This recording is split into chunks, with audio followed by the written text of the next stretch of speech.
सामाजिक वातावरण और मानसिक स्वास्थ्य का आपस में गहरा संबंध है। हमारा जन्म होता है, किस परिवार में हुआ, वहाँ का आसपास का वातावरण कैसा है, उस पर हमारा मानसिक स्वास्थ्य निर्भर करता है। अधिकांश लोग ऐसे लोगों से घिरे हुए होते हैं जो नकारात्मक सोच के होते हैं। नकारात्मक सोच वाले लोग तनाव देते हैं, एंजाइटी देते हैं, डिप्रेशन, अवसाद देते हैं छोटे पर से ही, लेकिन धीरे धीरे व्यक्ति अभ्यस्त हो जाता है। हम पास पड़ोस में कोई कूड़ा हमारे घर के सामने फेंक देता है, अब तो नाराज होते हैं, उसका विरोध करते हैं। लेकिन ऐसे ही हम बैठते हैं, मैं अपनी बात कर रहा हूँ, यहाँ पे बैठता हूँ, कायाकल्प में बैठता हूँ, यज्ञशाला में हवन करके बैठे हैं या यहाँ पर बैठे हुए हैं, ऐसे लोग आ जाते हैं हमारे आसपास के लोग, इनका वैसे तो ऊर्जा का क्षरण करते करते हैं ऐसे लोग, मैं जानता हूँ, उनकी उपेक्षा करने के लिए दर्शन कहता है उपेक्षा करनी चाहिए, लेकिन फिर भी आते हैं, वो अपनी समझ में अच्छी बात करते हैं, लेकिन ऊर्जा का क्षय होना शुरू हो जाता है। व्यर्थ की बात करते हैं, व्यर्थ का कूड़ा कचरा हमारे दिमाग में डालते हैं, लेकिन हम इसको समझ नहीं पाते, हमारी ऊर्जा नष्ट होती रहती है। तो ये या तो एकांत में रहें, मैं कहता रहता हूँ अकेले रह लीजिए, लेकिन अकेले लोग रह नहीं पाते। एकांत में जो साधक होगा वो रह सकता है। जो वातावरण है, जो परिवेश है, वहाँ पर अकेले रहें, अच्छी पुस्तकों के साथ रहें, जप तप यज्ञ होम हवन जो कुछ करना चाहें ये सब करते रहेंगे तो उससे मैं समझता हूँ उसका मानसिक स्वास्थ्य अच्छा रहेगा।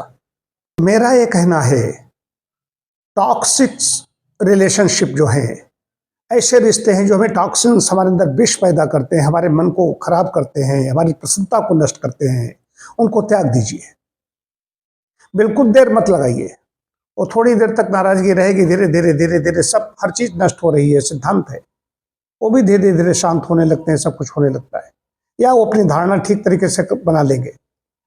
जो पॉजिटिव सोच के व्यक्ति हैं उनसे संबंध रखिए, वहां पर ऐसे खतरनाक हार्मोन हमारे दिमाग में डेवलप होने लगते हैं।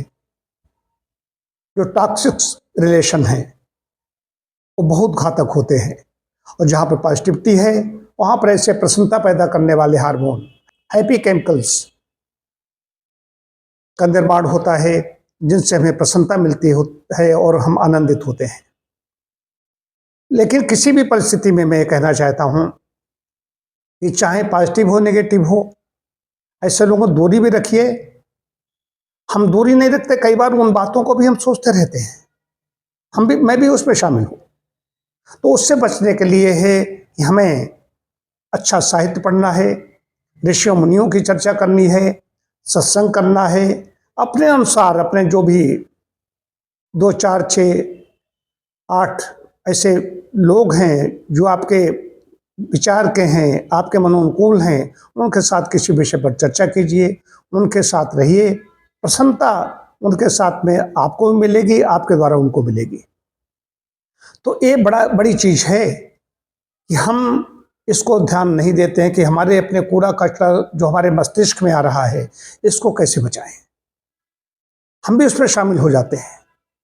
ऐसे बैठा हुआ हूँ, आज वायुमंडल में ठंडक हो गई, बादल है, कल तेज आंधी आई, पानी आया, अब कोई आएगा, आज तो बड़ी ठंड है, आज तो बादल हो गया है, अब लगता है धूप आज नहीं निकलेगी। ये व्यर्थ की बातें हैं। इसीलिए कहा गया कि वाणी का संयम कहा गया है। व्यर्थ बोलना,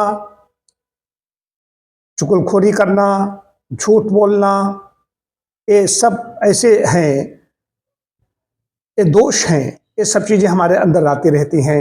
इसलिए एकांत तलाशिए, एकांत पे आनंदित होइए, या तो ऐसे लोगों के साथ में रहिए जिनकी पॉजिटिव सोच है, या फिर अकेले रहिए और अच्छे ऋषि मुनियों की पुस्तकें पढ़िए, साहित्य पढ़िए, वैदिक साहित्य पढ़िए, उससे आपको सुख मिलेगा और आनंद मिलेगा।